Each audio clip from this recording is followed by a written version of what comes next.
SEGA. Hello and welcome to another video for Total War Warhammer. My name is Joey Dalton and I'm joined by Darren McNally, who has already played this Battle of Altdorf. Yes, so this is a unscripted custom battle. It's a siege, and I'm playing as the vampire counts against the Empire. So we thought we'd just give you an unscripted siege so that you can see exactly how it plays out. I've actually gone for a little bit more troops than normal. I've gone for around 24, and I think the enemy have about 26. So this is Altdorf. It's a beautiful looking city. I've chosen a lovely nice day to show off the units in really good lighting. The new lighting changes have gone in since the preview build, so the game is looking absolutely gorgeous now, and they're still continuing to tweak the lighting and add more lighting environments so that we can get like more variation out of it. So as you can see, it looks really, really nice. I mean, we're still in development, so it's worth noting that there may be changes from what you see here, but nothing too significant. Magic is something that has also changed slightly. It's stronger than it was before, but we'll talk through that more when we see it happening on the screen. I mean, as we look through Altdorf, the city is massive. Yeah, it stretches on for miles. Now, the playable area is a little bit smaller than that, but the visual fidelity of the city is still just as good even in the distance. You can have a little zoom in and have a look at it. It looks really, really pretty. But basically, we're fighting up against one wall on one side of the city, and we're going to make a breach through that, and we'll get to that anyway when we're done panning around. I just thought it would be worth showing some of this lovely architecture. It's worth mentioning that I've already played through this battle. We're not live playing it right now. We're commentating over the battle that I played myself. So I just had a little pan around the city to show off some of the fantastic work that our artists have been doing, absolutely down to the finest details. I love this building I'm coming up on here, the skull with the wreath on it. It looks amazing. There's always skulls in Warhammer, Darren, always. Yeah, they're embroidered everywhere, literally everywhere. So yeah, it just looks really, really nice, the lighting, the lovely sky details and stuff. It's also worth mentioning we're not playing on the highest graphics, we're playing on roughly around high, not on ultra. We thought we'd tone it down just a little bit so that people could see generally what most people should be able to kind of play as. And also give you a good level of detail. The troops are on the highest detail though. So here we are backing out. These are the siege towers and the zombies there at the back of them. So there's bones and coffins embedded in their towers. That's some brutal, scary towers right there, I think. Yeah, it's really nice detail. They're kind of made of like stone muck, and yeah, it's really like it's been pulled out of the ground and just bones and things like that. So it's very, very nice, very cool looking indeed. There's some dense zombie units here as well. Just shambling forth, just waiting to take the city. They're a very slow unit. I mean, when I tend to play myself, I'll push them forward first because they're expendable, very squishy, but they take a while to chew through. Oh, yeah. Here's Heinrich. So here's Heinrich Kemmler. I decided to play as this guy because we haven't really showed him off yet too much. His clothes are made of skin. See the faces and the hands? That cloak at the front. It's pretty grim. Stylish. So something I thought worth mentioning is that he has an augment spell, a kind of constant ability that's always going around himself, called the Curse of Undeath. And that, as you'll see when I'm casting spells, that they'll actually heal troops around him. So any troops that are around him, they automatically get healed when he casts the spell for a short amount of time. Just in case people are wondering why that's going on when you see it. And this is a new addition as well. It's the spell browser. This is an offline kind of mini encyclopedia just for spells, and you can see the different lores of magic and then the spells that are attributed to those lores. So it's a great way to preview your spells before you go into battle and see what you want to use and what you think might be most relevant. We'll be looking closer into the spell browser soon, but yeah, I think it's an excellent feature, especially those that are new to both Total War and Warhammer, really, because it's a big addition. So here we've got some Graveguard. These are pretty good. They're armoured and shielded. They're anti-infantry. They're your kind of, not high tier, but mid-tier sword infantry that can do pretty good damage. And then these are the kind of higher tier version of them, the Graveguard with great weapons. You can see they're tall, rusted metal swords. They're basically armour-piercing troops that are really good, like straight over the walls and stuff like that. Moving on, we have the Skeleton Warriors. These are more your medium to low tier kind of sword infantry, just your standard melee infantry. They're pretty cool looking. They got glowing skulls and they're really rickety and bony and stuff. So they're skeletons, cool. Darren. They are skeletons. And then, yeah, speaking of skeletons, we got more over here. We got the Spearmen variation of the Skeleton Warriors. So yeah, so obviously these guys are use spears. They're good against like cavalry and anything kind of large. They're quite fast. Yeah, for they're skeletons. quite fast. Yeah, they run pretty quickly. And then behind them we have Crypt Ghouls. These are one of my favorite units. interesting, it says cudgel infantry. Wow.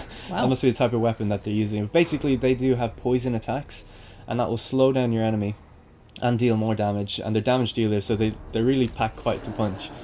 Similar to the Karn race. Yes, these are an ethereal unit. They're floating, so they don't suffer any terrain changes as a result of, well, floating. Yeah, they completely ignore the terrain, I think. So yeah, they're pretty cool. They got massive scythe infantry, so that's really cool. Really good against armored targets as well, because they have those sharp scythes to cut through things. Then over to the cavalry, we have Black Knights.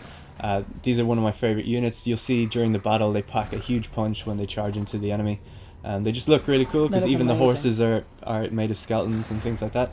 So yeah, they're awesome. And then they have the variation, which is the shock variation infantry, or shock cavalry. They have lances, so the Black Knights with lances and barding. So a little bit more armored, and then pack even bigger punch, and they're very fast when they move. They get tired kind of quickly though, as we'll see in the battle. There's some fellbats over here. These are, again, kind of expendable, just a distraction tactic. That's typically how I use them, just to kind of slow down any artillery or ranged units that are hammering down on me, because the vampire counts don't have any ranged units. Yeah. So it's difficult sometimes to take heavy fire, especially on one of the opposing races. Yeah, it literally says they are expendable as well, which is exactly how you should be thinking about them. Very cheap. Oh, look at these guys. So these are the Crypt Horrors. Really big, nasty, kind of troll-like, monstrous infantry. Very high weapon strength. Yeah, they have, and they can also regenerate. So slowly they'll heal over time, and combined with Heinrich Himmler's ability, if you keep them next to him, you can keep them kind of going. Very, very powerful. Pack quite a punch getting through. So that's basically our entire army. Now I'm just putting different units into the siege towers and kind of placing them around. You do it in the kind of standard way you did it in previous games. You just left click your infantry, right click the equipment you want them to use, and then position them as you would a normal unit. So my strategy basically here is, I'm on the right side of the settlement. I could go, approach it from all sides, or approach it from the complete line if I wanted to, but I've decided just to focus on one side and really punch through just one part of the gate and get over the walls. Something that's really interesting is that this is a level 4 city settlement, which means that the towers are extremely powerful. As you'll see, they kind of take out, towers do a lot of damage very quickly, and their range is the complete deployment zone that I have. So basically, if I sit as far back as I can, I'm still going to be in range of their towers. So even at the furthest point of your deployment zone, they can still get you. Yeah, so you have to make a move for the walls as quick as possible so that you have the best chance of getting over. Darren's top tips. Damn right. So here we have the Crypt, taking a lot of damage there. Oh. Crypt Horrors I've sent running forward. I want them to get over the walls, just put down some ladders and hop over as quickly as possible, do as much damage straight over, kind of cause a huge amount of disruption. We can see the towers firing on my towers as they approach the front. The middle one is a little bit more forward, I think, than the others, and it's taking quite a bit of a hit, already at 43% damage, so Ooh. Taking a good few hits there.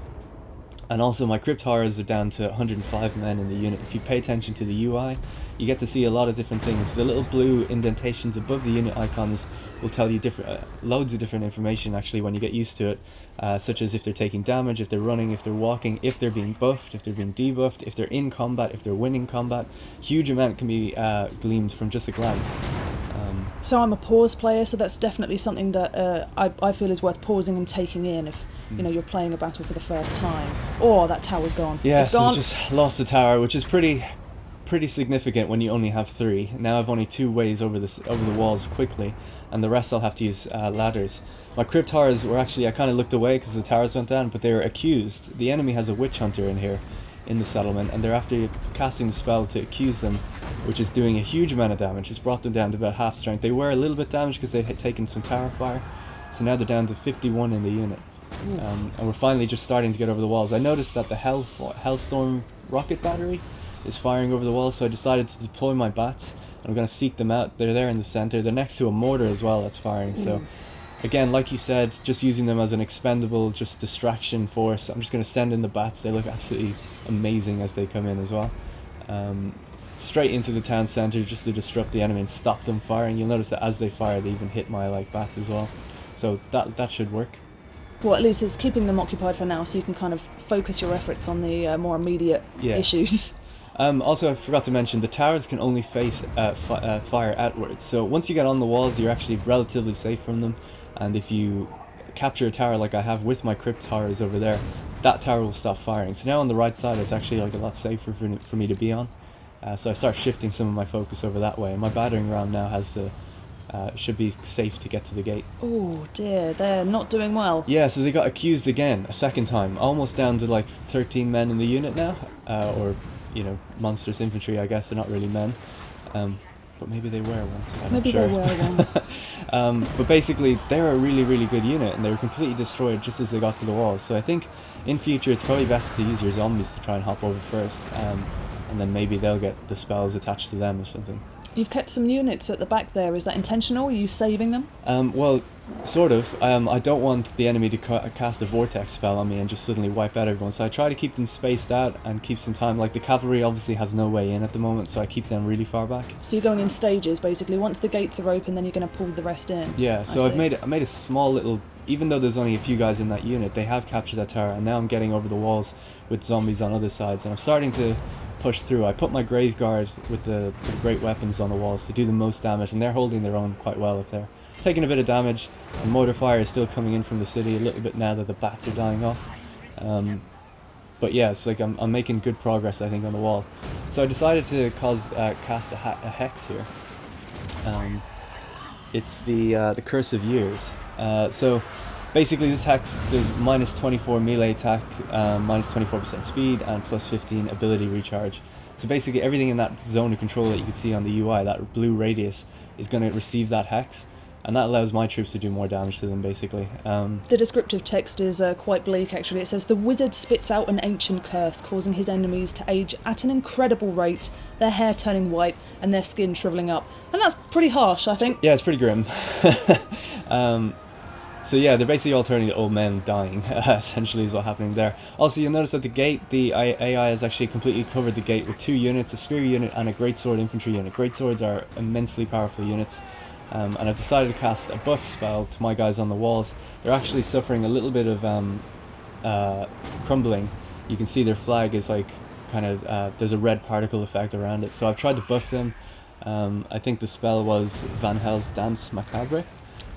Friendly targets are filled with magical energy, making them even more aggressive. Yeah, so that's 24% speed and 24 melee attack.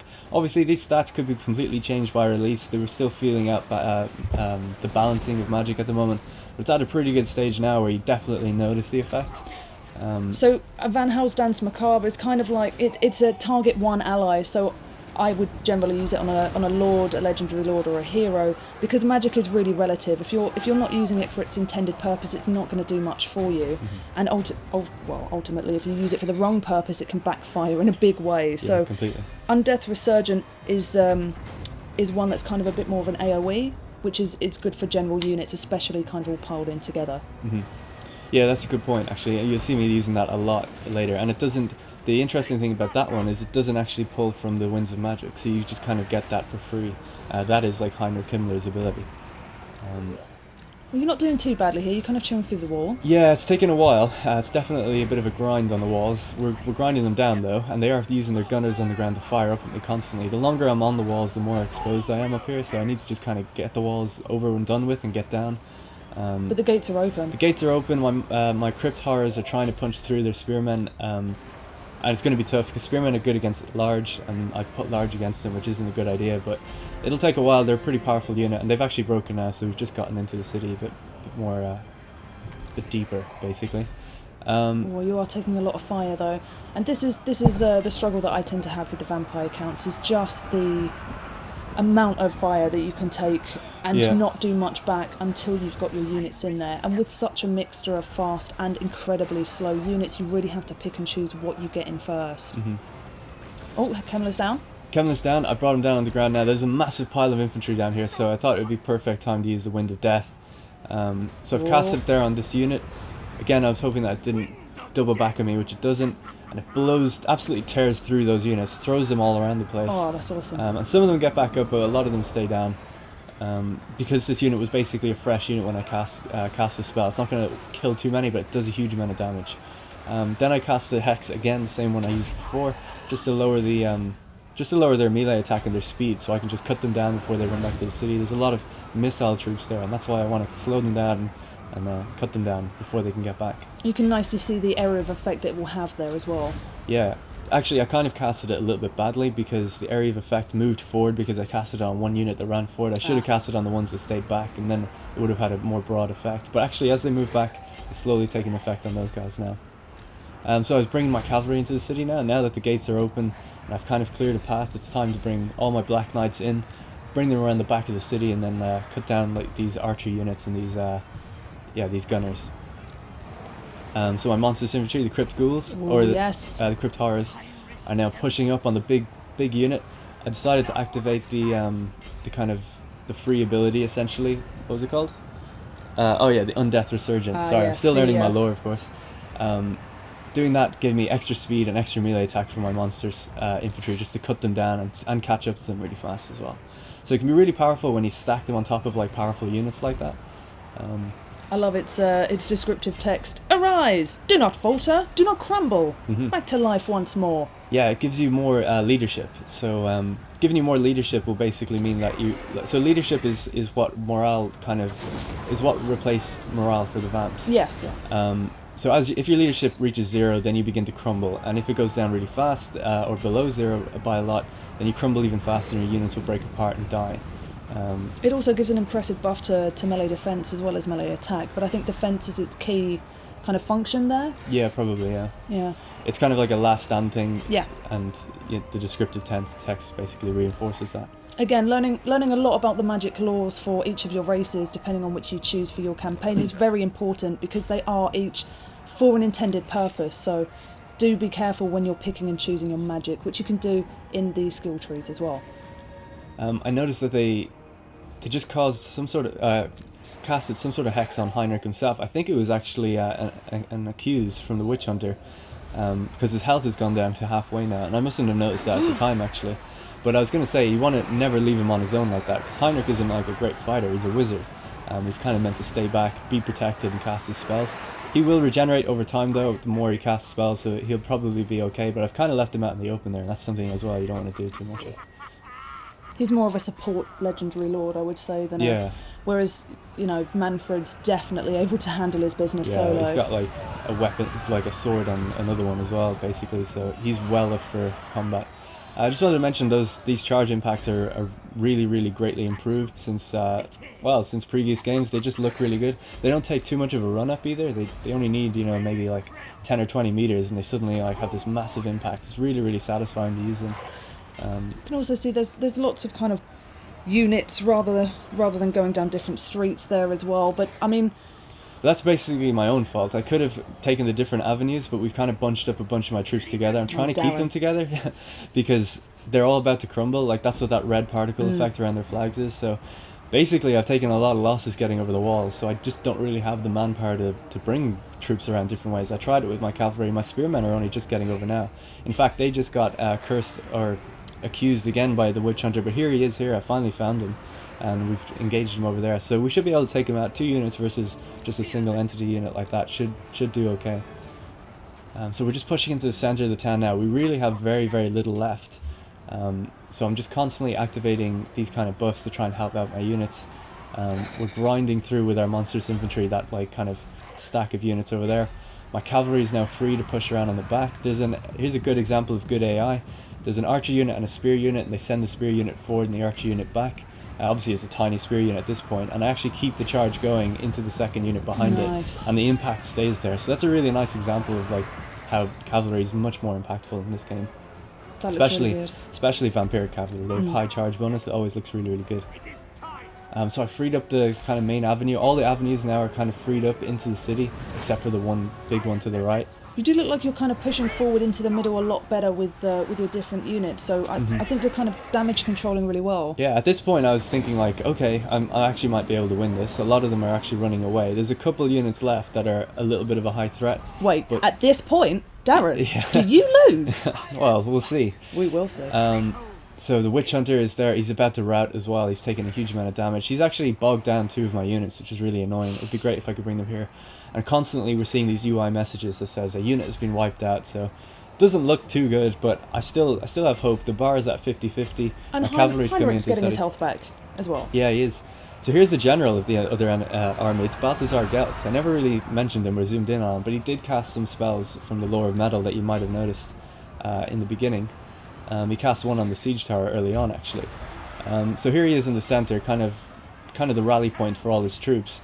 And I've put Heinrich directly against him in combat, which probably isn't a good idea, but they are both kind of wizards, not really meant for combat as much. So it'll be interesting to see who kind of comes out on top. Oh, Heinrich's health is going down though. Yeah, he is. It's quite low. Not gonna lie. The green VFX, you can see every time you cast a spell they're healing, but the red VFX is the crumbling mechanic. So it's really an all-out ditch effort to try and like see if we can just if I could kill Balthazar, I think I could win. But the Demigryph Knights are surrounding me as well, and they're after throwing Heinrich on the ground. And I've activated one more Undeath Resurgence just to buff everybody. You can just see all the magic that's kicking off at the moment. Balthazar is activating his spells as well. He's gone. And unfortunately Heinrich goes down. Look how quickly the crumble takes effect there. And as soon as he goes down, the whole army completely crumbles. And that's it. So it was very, very close in the end. It was a valiant defeat. But it was valiant, Darren. It was. We got right to the centre, but we just couldn't pull it off in the end. So that was the Battle of Altdorf. I think you did pretty well. It was a valiant defeat, but it was still valiant. Yeah, so it was quite close. I could have done a few things to help. I think losing a siege tower early on was a bit disappointing. I think maybe bring the bats up to kind of soak up some of the fire is probably what I'd do next time, or maybe make sure the crypt ghouls get over the walls this time, reinforcing them with zombies and things like that. So there's a few things I could have done differently, gone down some different streets to kind of approach from different angles as well. Any units you would have changed? Well, it would always be nice to get, like, you know, Vargeists or a Vargulf in there, but I thought, you know, we'd go for kind of more earlier units to kind of balance it out a little bit more and just see how it goes. I had one monstrous unit, and I kind of paid the same for both armies in terms of gold, so it was quite balanced. I just couldn't do it. Just couldn't do it. Well, the roster for the vampire counts is now on the wiki, so have a look and let us know what your army would be in the comments. The link is in the description, and thanks for joining us. Like and subscribe this video and stay tuned for more videos on Total War Warhammer. Thanks guys, and join us next time. See ya.